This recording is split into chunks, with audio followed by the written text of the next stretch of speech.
Hi guys, it's me, Joseph Machine again, and for this video that I will be dedicating to the month of Halloween, October in 2025, I will be talking about the hilarious sequel, Hostel Transylvania 2, and this is a very amazing sequel with all the animation and with all the character development you see from this.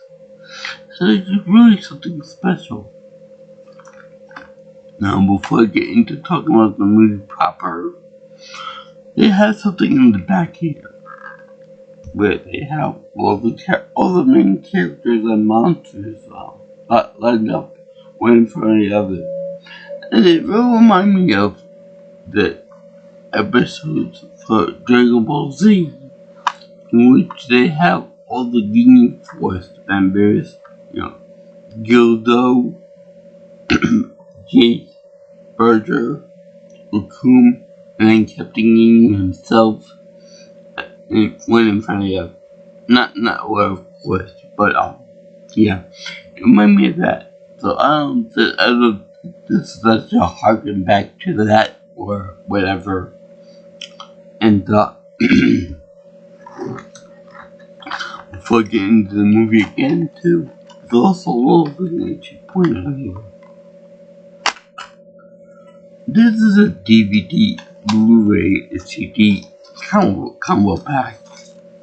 So when I looked at this,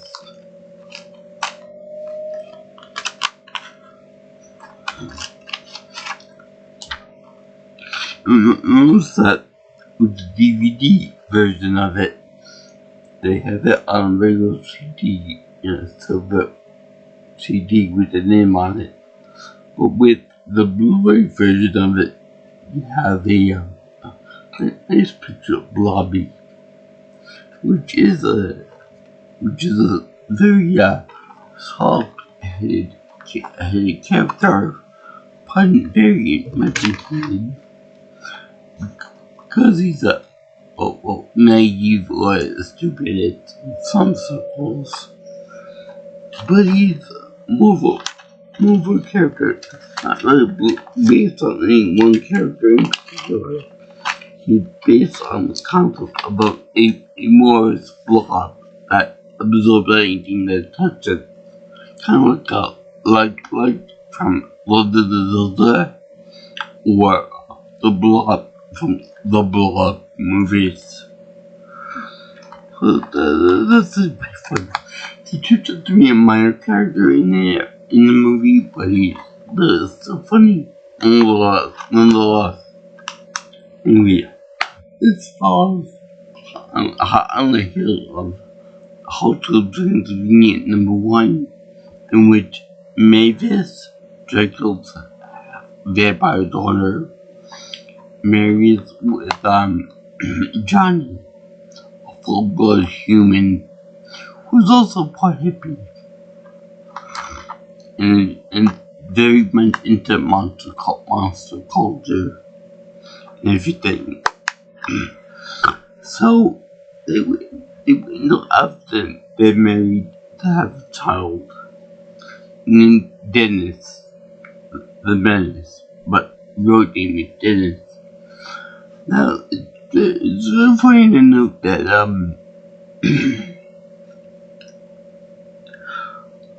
this whole idea about being married first and then having children afterwards, it's more of a religious thing that that more proper to get married first and have a baby or two.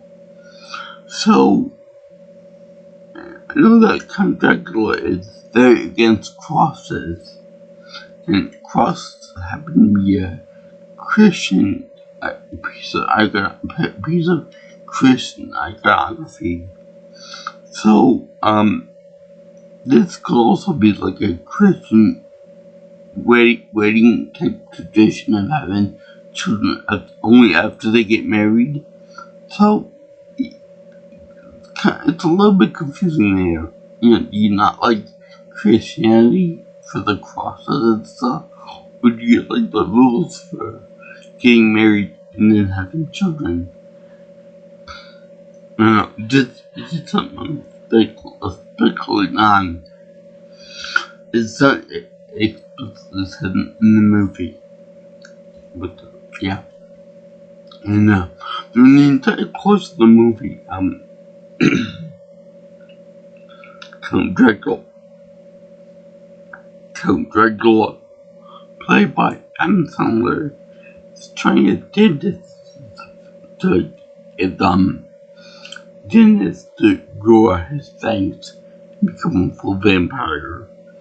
Otherwise, Mavis and the guy Johnny will move out into California to be around normal people, which by my account, being normal is overrated anyway.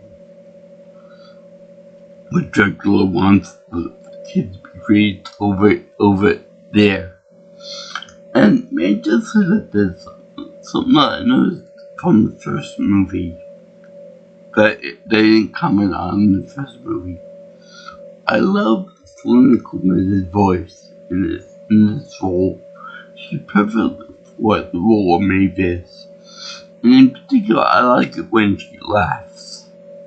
I know that may be a very weird comment come from me, but I like it when the girl laughs in the movie. So sue me. So anyway, there's also a noticeable fact that when vampires are pregnant, they're very noticeable pregnant when they're in bat form. And first of all, how can Dracula not notice this? And second of all, you don't notice that much when she's in regular form and when she's in humanoid form. So I don't get how that works out, but then they do the whole joke about pregnant women getting all kinds of cravings and stuff, and the kid calling his child before it was even born. So then they give birth. She gives birth to Dennis, and everyone's so happy and stuff. And Dracula wants them to grow out his fangs, and almost the entire movie is dedicated to then go on an adventure with the crew, with Kevin James as Frankenstein, Steve Buscemi as the werewolf, and then Married to My Werewolf, which is also a werewolf. It's more kind of like speechy this, because when they had Maurice,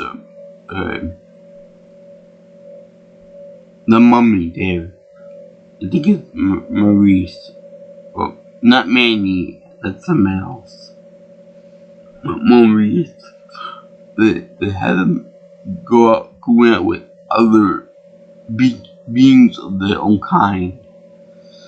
So like werewolf, and Leon Davis beat Invisible Man gets an Invisible Girl, and then Frankenstein with the Bride of Frankenstein, Prepare Fran Drescher.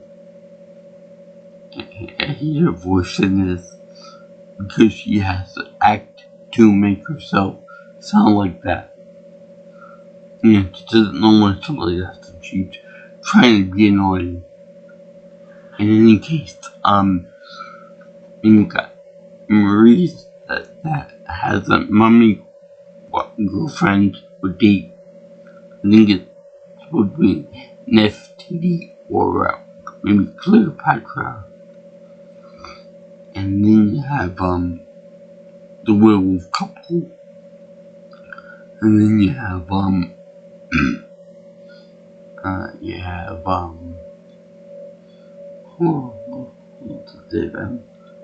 Bigfoot, of course. We have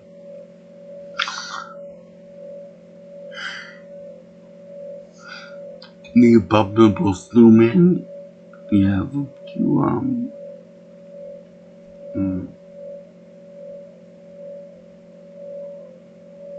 you know, Bobby which is a single person, and that's about it.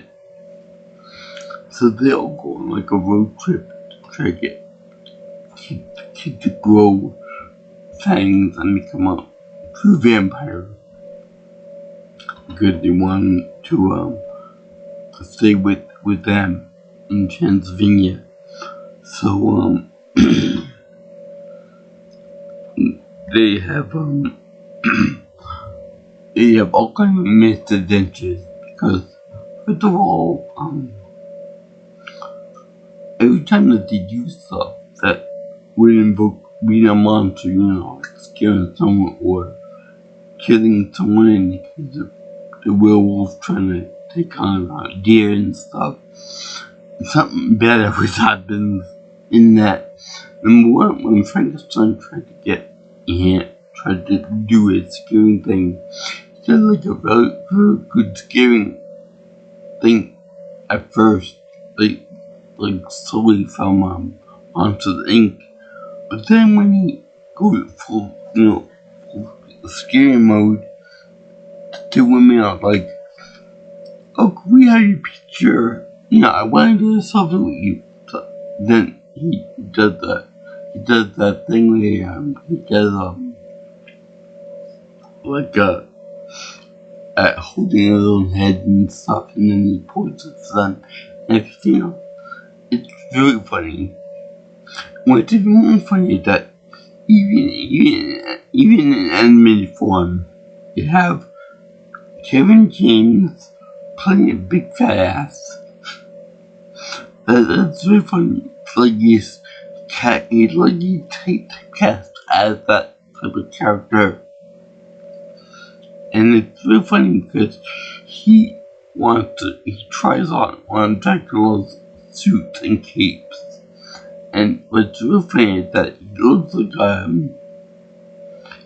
like a white chihuahua or white cat. And he tried to get the thing off of him, but it's so tight on him that it's like, how did he even get it on in the first place if it's that tight on you? And then afterwards, he is revealed to be a chunky guy,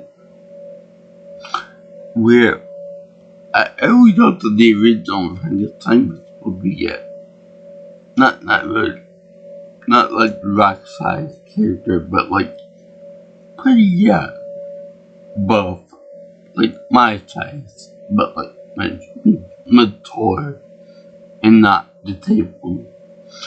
But they over-exaggerate that a little bit. You could even say that he's bursting at the seams. So in any case, then you see him go to the werewolf, and the werewolf tries to assert dominance by killing a helpless deer. When he tried to do it, he leaps toward the deer, but then a frisbee comes into play. He stood as like a real dog, and he tried to go after the frisbee. Even in the car ride with Dracula, telling him how much he feels all the stuff. He's like, "Give me your frisbee." "No, it's mine." So they go back and forth like a real dog and a real owner would do. And that's funny right there. I should point out that I have the toys of the Frankenstein and the werewolf from that movie series. And I gotta say that the Frankenstein one, being so big and odd shaped, was a pain in the ass to get the claw machine, because the claw could barely fit around the body shape, so it was a pain in the balls to get. I forgot how much it cost me, but if I wanted to go get it again, it would probably something like $15 or so, on like a 50 cent pop machine. where the Krusty Clown was even $20. I remember that one on a dollar machine. So there. But the Frankenstein was a close second. So in any case, you have then it's Marie's time to come to try to drum up, monster instinct in the kid. So it's really funny because they based his powers on the Mummy movie from Brendan Fraser in 99 and 2000 and whatever it was. Which is really funny, but and at the same time, it was kind of disappointing that they didn't go by the original The Mummy movies. But anyway, that's the point. The point is that he has to conjure up a big sandstorm and a big mountain of beetles, scar beetles to be precise. And I should point out that the guy that got the voice, Maurice, was not the original voice actor. Because the original voice actor was CeeLo Green. And he got into trouble over some sexual misconduct. Possibly with a minor. I'm not sure on that one, but for a guy that made a song that said, "Forget You," that's kind of something interesting to note of. But the character that is being portrayed by Keegan-Michael Peele, if I'm pronouncing the name right, and I could come with somewhat little difference.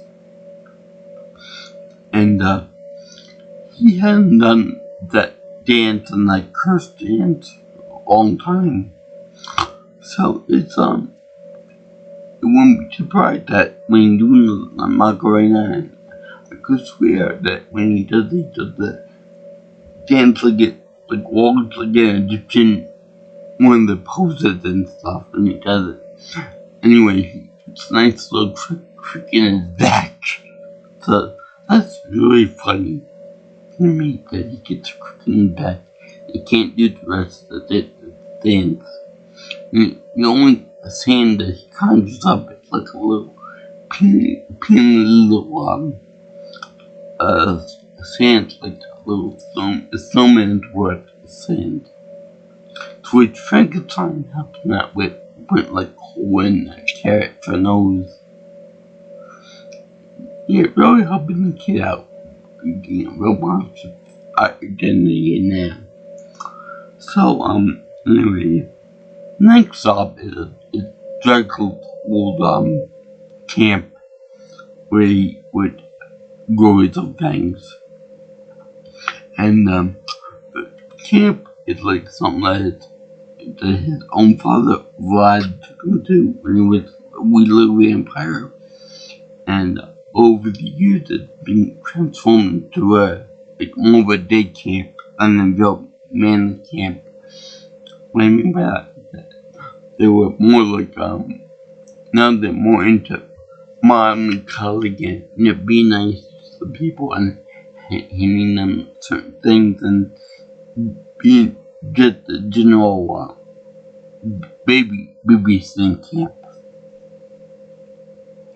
I would like to see a good Crystal Lake reference in it once or twice. Possibly some kind of a Michael Myers or some kind of other thing thereabouts. So anyway, keep it basically for baby vampires at this point. Which Dracula says, I want to go up to the top of the rickety old thing that I used to practice on, and then do my kid jump by flying. Kind of like when people live with little kids and learning how to swim, which is not right, whatever. So anyway, my question is, the kid is so interested in, being nice to keep kids, gradually getting into the camping routines, that kind of thing, and safety and all that. Why didn't they just rip down this ugly old tower anyway? It falls on anyway. It catches fire and frankly gets hit fire and stuff. We all know it's his big weakness. So anyway, they do that. And second of all, Chandra said that he's over some high number, like 500 years old at this point. So wouldn't that mean that there will be lots of time to take down the tower? Just out of curiosity, unless they've really taken the time with it. So they climb the tower, and with all the massive people on there, Frankenstein, werewolf, Dracula, the kid, the invisible man, we don't know how big he is. I think Blobby too. No, Blobby's coming later, because he was left on a scooter around. The scooter ended up crashing and burning the side of the road. Very funny because they were all singing the words that were worth it on the video. And then Blobby was playing the song when Greg said no to everyone listening to that song. So anyway, they had Greg dropping the kid from the top of this tower, and everyone's worried sick about him. And Dracula he'll fly. And what's the last one? He doesn't fly. Meanwhile, Dracula has to dive bomb down and get the rest of the kid but when the tower ends up tipping over and causing everybody in the camp to burn. So it's really funny that happens. And all the camp kids go through with little marshmallows. So it's really quite funny, especially in the beginning of the movie when Mavis is becoming an overprotective parent. Trust me, I know what that's like. In which they put the whole area. They even put one baby gates on the end of the staircase that are broken and in the middle of nowhere. But the funny is that if the baby wanted to, could go around the gate and then pull the doom. Which really begs the question, why have a gate in the first place if the baby is vampire and can fly anyway? And that don't make any sense. But then they put cushions of marshmallows on the end of the spears for the knights, as well as witches' noses because they're pointing, which is kind of funny. So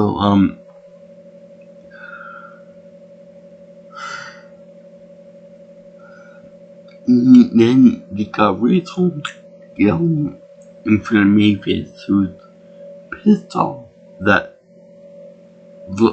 Jack Luck took Dennis away from his home to try to force his fang to come out. And they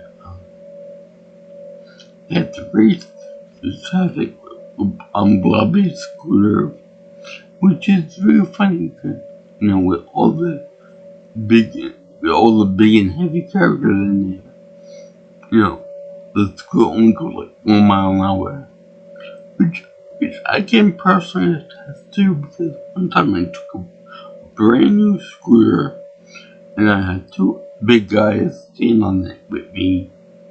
I was sitting down, of course, but the two big guys standing on it with me, driving around, and it went pretty slow. So it's like an easy,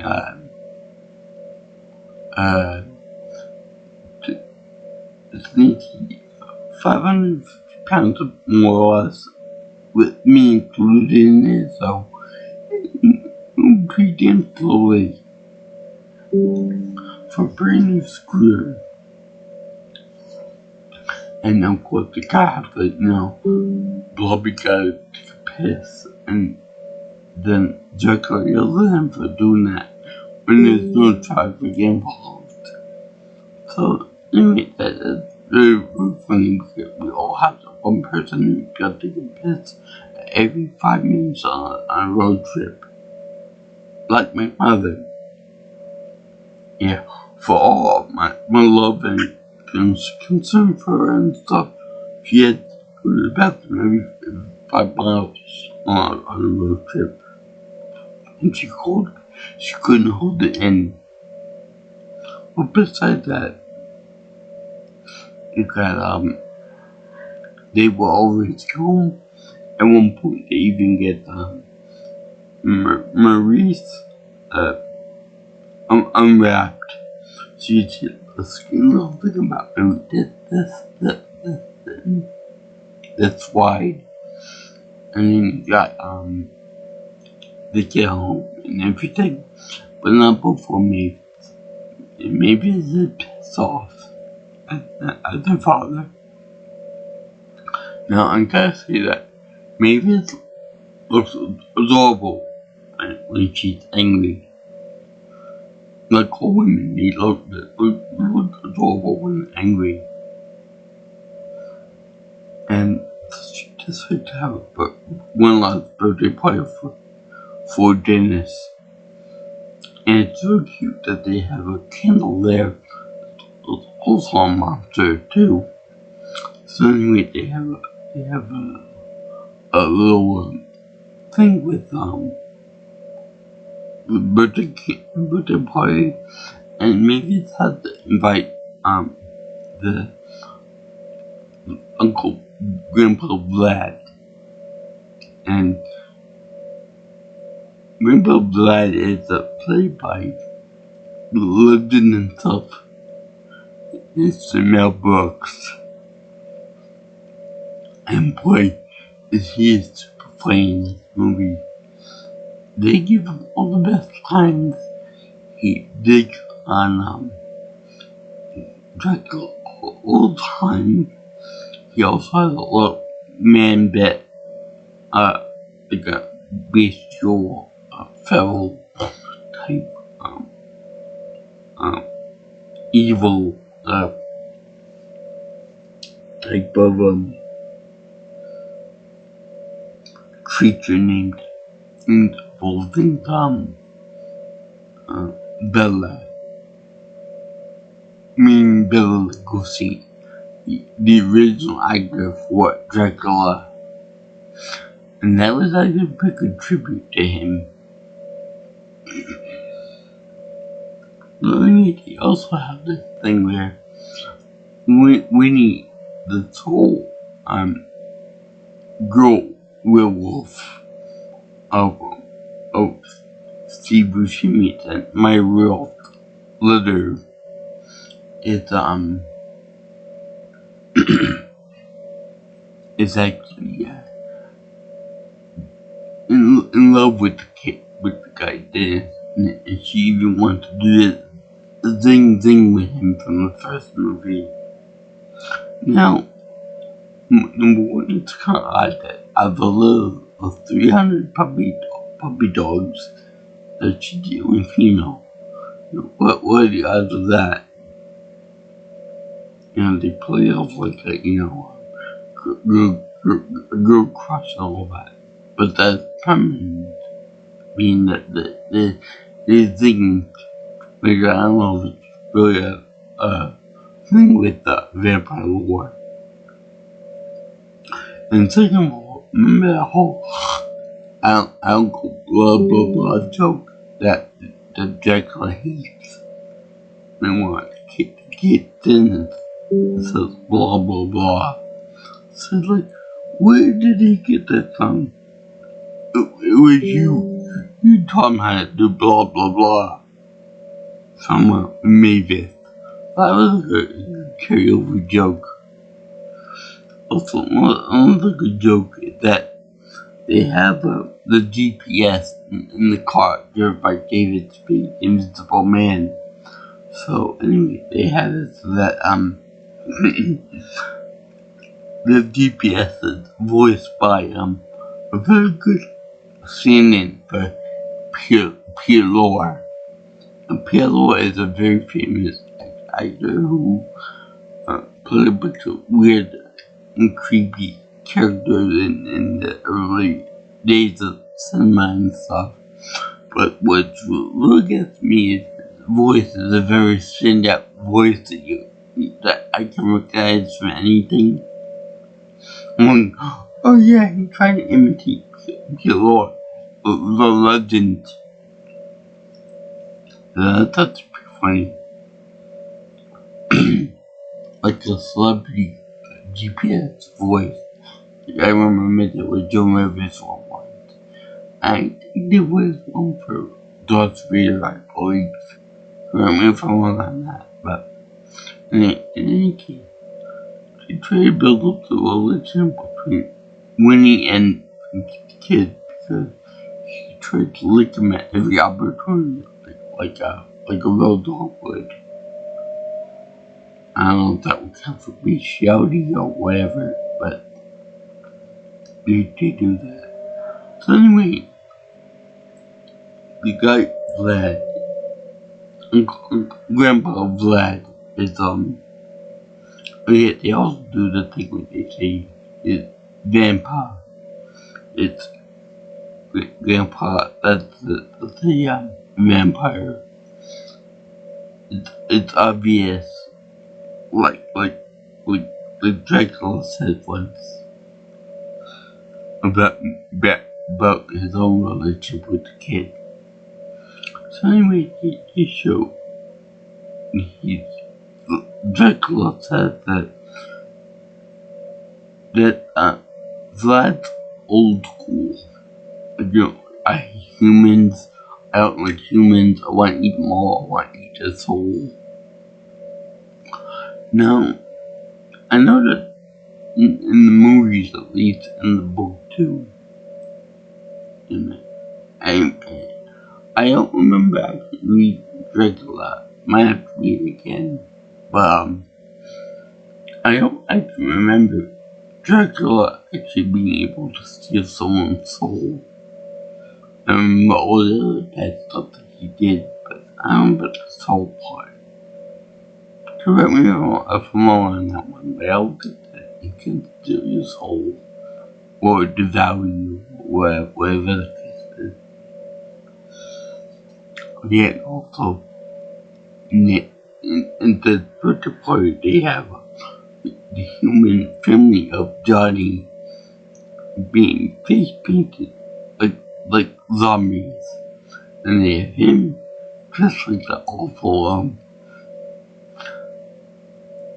awful Dracula costume from Francis Ford Coppola's Dracula, in which he looks like a baboon's butt, or he looks like the guy with the giant boobs on his head from Little Nicky, with a big bra on his head. So anyway, that's super funny. Oh, he also looks like he's got Rumi's haircut from K-pop Demon Hunters in the back of his head. So you got the big boob haircut with a giant braid on the back of it, and that's the costume. So I'm pretty sure that if Vlad is the original Dracula, the king of the vampires, or to see that. I'm pretty sure that if you know about the actual movie itself, you might be kind of insulted by it. I mean, I would. I would be insulted by any mention of that character because it looks so absurd and so crazy that it'd be funny as well. And it'd be hilarious not to be insulted by it. But anyway, he's like very old school, very segregation and all that, and human monsters. Which is funny because we are told that Mavis's mother is a human, pure human. So I guess Vlad didn't know about that between his son Dracula and a mother. So I guess it's like a big whoopsie plot hole, or you didn't have told him about it. But anyway, that's weird because Vlad tends to, love and respect the girl Mavis. And like, everyone's always shocked whenever Grandpa Vlad comes by. He's like, well, let me stop everything because guest of honor has arrived. So anyway, he always likes to dig at Dracula, saying, you run a hotel business now. Going from the king of vampires to now the king of, I think, room service, something like that. So it's very disappointed his son. And you can't deny that. Because in my books, you got a Jewish accent, which is very, very funny. I'm convinced that book can't do anything wrong. I swear to God, it's so funny. Even talking about reading from the paper, he's funny as well. Wow. And then he's like, he's trying to possess the cheap monster there that he's trying to scare the kid into growing his fangs. Because I like fingers like that. Like good Dracula, but this whole big macho man, king of the vampires, trying to be all macho and tough. While his father is treating like a little kid. And divulging all his little baby secrets to, like, he used to wear himself all the time until we were like 50 years old. And then he was, it was just so funny to see this macho man, this whole icon of horror, this tough guy, getting chewed down by his father. It was just so precious. Especially because Amazon did a wonderful job with that, the animation, all that. And even when there was a part in the beginning where Mavis was trying to get Bookie express airplane ride back to Transylvania. She's a bat. She can turn into a bat at any time. So the girl behind the desk wouldn't give her the right business. So she got angry and she started yelling at the girl and snarling and growling like a real vampire, which was a mirror from when Dracula did that in the first movie, trying to scare Johnny away. And it was really, really funny that even when she piss off and go into feral form, she is still funny and cute at the same time. I wonder if Selena Gomez provided the voice of Mavis when she was that angry.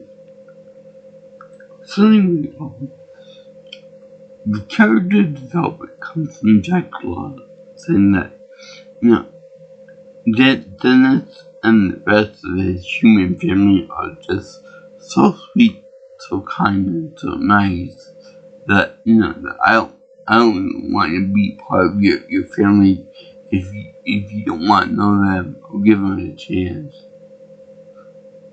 Which is a direct contradiction to what he said in the first movie, that he hates humans and unlike.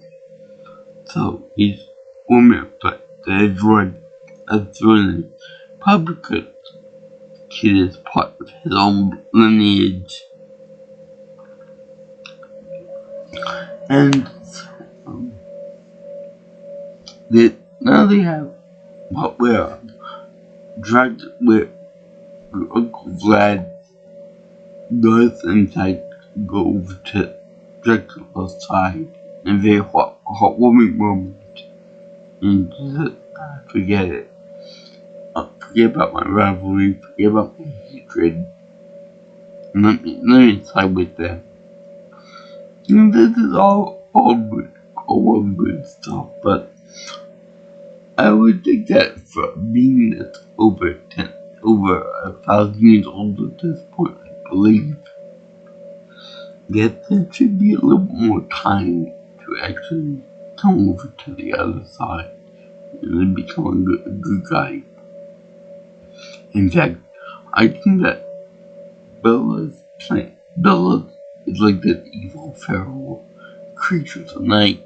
You know, I think he should be more or less aligned with Vlad, but to the very end of the movie. But Bella doesn't like this at all. So he captures the kid, and when he after they ran away and stuff together, and she said, "Oh, I'm not gonna give you any more food until after I get my degree and stuff." So this is another thing of the children. She's already preparing food for him. So that's very sweet and kind. So anyway,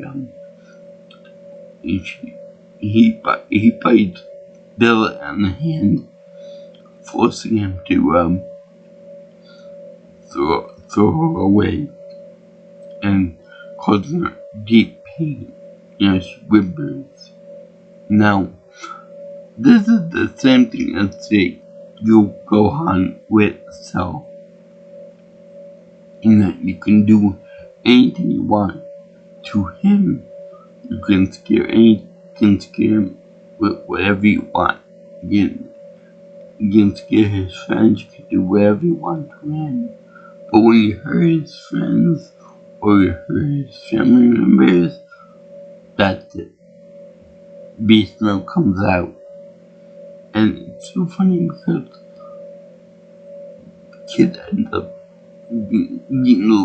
growing his fangs out, become a quarter vampire, like he said, and starts beating the tar out of Bella, to the point that Bella, this uber tough creature, calls out to his other little army of bad creatures, and they end up invading the party and the area around it. So, what's really funny is that every character in the monster world, except for the humans, end up kicking the ass of all the creatures, even the Dracula family, except for Vlad, beat living tar out of these creatures. And I think it could be attributed to the sentence that gives half-breed Saiyans the power, their men's power over their parents because these creatures have the power of humans and vampires, so they can do both and they're double powerful. So they end up taking the crap out for these creatures there, even Bella, which I think is supposed to be the more powerful of them all. And then they kill them all, beat up these characters, and chase them away. And you know what you kind of expect for Frankenstein to beat them up because it's just so large, and then you assume that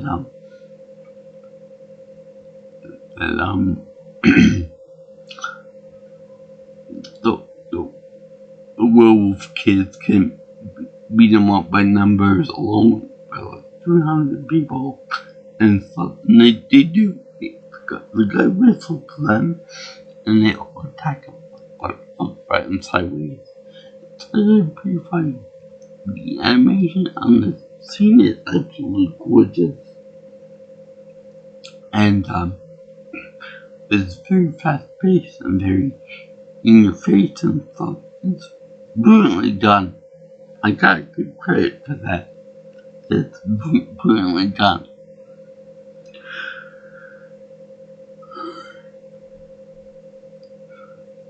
And it looks like when Jenny Tarkovsky works, which is really nice because this is made by either directed or produced by Jenny Tarkovsky. That's the guy behind the Samurai Jack, Dexter's Laboratory. I'm sure others I can't think of off the top of my head now. And he's an animation legend. He also did a Star Wars Clone Wars cartoon show. He's shown on the movie. So anyway, all these people get together with Mavis and they get behind her, and even David Spade finds love with the Invisible Woman, not the mom character, but a girl. And yeah, I'm gonna be the odd man here and say that's kind of weird to see that he found someone that had the same accent as he did to make himself invisible. But I can't say love is still love, even if it is with an invisible woman. Now, the thing is that he's naked except for his glasses, and she's naked except for her glasses and a pearl necklace. I don't want to go into any other meaning behind that, but that's very odd. I mean, you think that she would have like a bra or something on, or whatever, but I guess it's been too much to animate that. Anyway, I like the fact that Vlad actually goes with them and everything. I'm glad that in the next movie they have Vlad with everybody on vacation. I'm glad that they had everybody having a good time together at the party. Again, very similarly, they had Vlad and Dracula together. They had the mummy and his queen together. And they had Mavis and Johnny dancing together. I love when she walks down the roof of the house and she's walking down it like she's walking on a horizontal surface, and it's very one move that way back thing. And I like the way at the party for her wedding she was doing dancing on the thing with girls with a girl father at the first dance with the last dance he had with his daughter. That was pretty funny, pretty sweet and funny too. And let's see, yeah, this movie is pretty good. I like it. You should done more with Bobby though. Bobby's the real hero of the movie. The close not creature. That was is also they have a little too much Frankenstein in this movie to my liking. Not enough Maurice on the Invisible Man. I like the talking head there. And talking about she said such a black woman that's a chunky head. She's really fun when she sings when she talks back to Dracula and the which is funny Lord jokes and we'll be making fun of vampires and stuff. It was pretty good. So anyway, I thank you for watching my video on Hotel Transylvania 2. It was a really fun video, this movie. It was lighthearted. The action was pretty good. The animation was gorgeous as always. And I did this for the month of Halloween, October in 2005. As such, I give this my happy face seal of approval. I could swear to God, there were some shots in which one of the vampires, not Mavis, was in the middle of the sunlight. Nothing happened to them. Number 2, if Dracula was close with his father, then why is everything a mystery to him when he comes out of the cave? You would think that something would happen, everything would, that the father would know the son's business and stuff. Especially if he knows about daughter Mavis. Selena Gomez as Mavis. Johnny is good as the other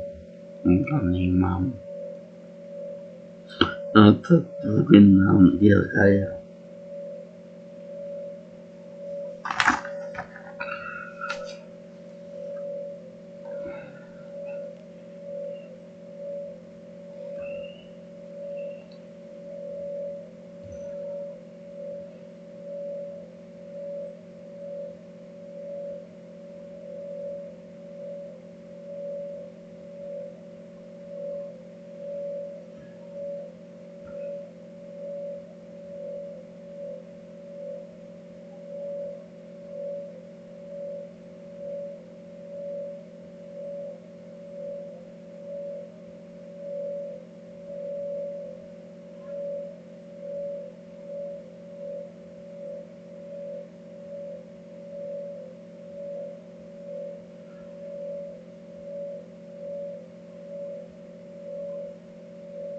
And Annie Samberg.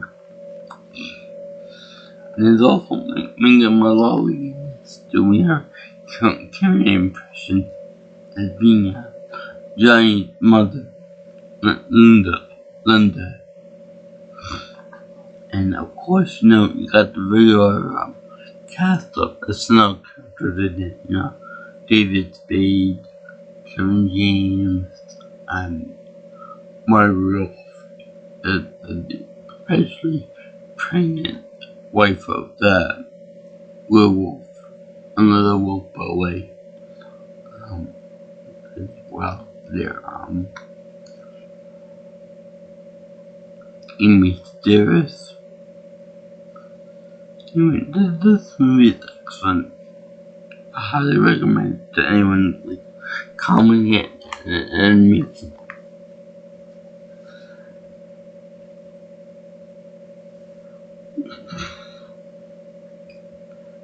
If you like what you see here, want to see more on my channel, like, comment, and subscribe to my channel.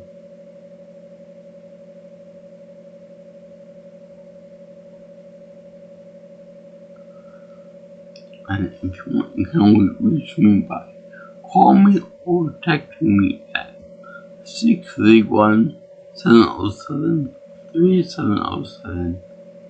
And if you want, follow me on Twitter or actually you can call that at P. Maelstrom Pro. And my email is jjsviewingchannel@gmail.com. So if all you guys like these type of movies, cultural Transylvania movies, and those who like the Productions, and all the other cast members of SNL, his friends and buddies and all that.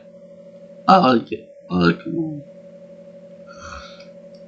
So, yeah. Peace out, my brothers and sisters. And, like the movie says, let's all try to get along with each other. Werewolves, vampires, humans, zombies, blood monsters. Let's all try to get along. Let's work things out. Anyway, peace out. I'll see you in the next video. All you girls and guys in Chatland. Sayonara.